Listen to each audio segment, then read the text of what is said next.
ITI मध्ये सुद्धा पौरोहित्याचा course सुरू करणार याला नाशिकच्या पुरोहित संघाने विरोध केलेला आहे। नेमकं काय आहे त्यामध्ये की ज्याला विरोध होतोय?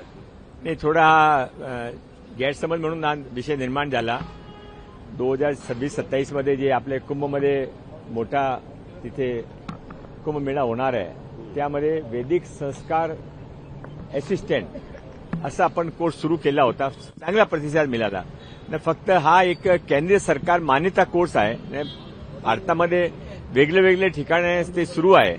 तो महाराष्ट्रामध्ये कुंभमेळ्यामध्ये आपल्या लोकांना जे काही सर्व इन्फ्रास्ट्रक्चर पाहिजे त्यामध्ये मनुष्यबळ पण एक इन्फ्रास्ट्रक्चर आहे त्याने निर्माण करण्यासाठी हा प्रयत्न आहे। आता त्याने आपल्या मार्फत मी सर्वांना विनंती करतो की ते हा समजून आपली करेक्ट करावा आणि हा धार्मिक कुंभ धार्मिक मेळा आहे पण हा जे कार्यक्रम होता ते वेदमंत्र शिकवण्यासाठी न होता ते त्यांचे जे व्यवस्थापनासाठी लोक तिथे येणार आहे त्याने मदतसाठी येणार होता। म्हणजे त्यामध्ये पूजा पाठ वगैरे असं नसेल तर फक्त व्यवस्थापनाचा कोर्स त्यामधून व्यवस्थापना पण ज्याने काही दर्शन करायचे असेल वेदपाठ करायचे असेल त्याने पण ते सहायता करणार आहे।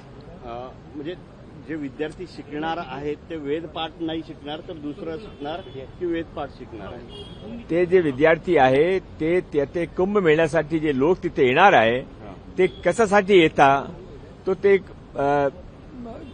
दर्शन करण्यासाठी येतात ते आपले ते पूजा अर्चना करण्यासाठी येतात। तो त्यामध्ये त्याने मंत्र जाप आपण शिकवणार नाहीये पण ज्याने जे काही करायचं त्यामध्ये सहाय्यक म्हणून ते मदत करतील ना। हा एक सर्टिफाईड कोर्स आहे सेंट्रल गव्हर्नमेंटचा तो सर्वांना त्याचा लाभ मिळेल। मग नाशिकचे जे पुरोहित संघ आहे त्यांचं समाधान कसं करणार? प्रत्यक्ष त्याने नक्की आम्ही ते सांगू की त्यांचे कामावर काय अडचण येणार नाही। त्यांचे ते करत आहे तो नाशिकचे मुलामुली आहे काही बाहेरचे मुलामुली नाही आहे। तो नाशिक जिल्ह्याचे मुलामुली त्यामध्ये सर्वांनी रजिस्ट्रेशन केलेलं आहे।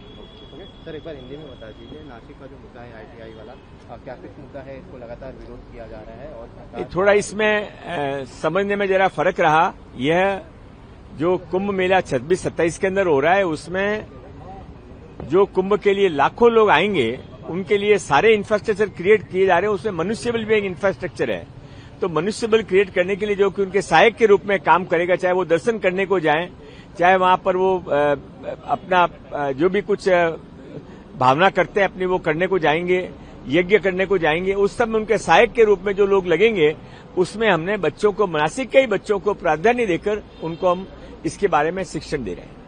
Thank you so much. Thank you.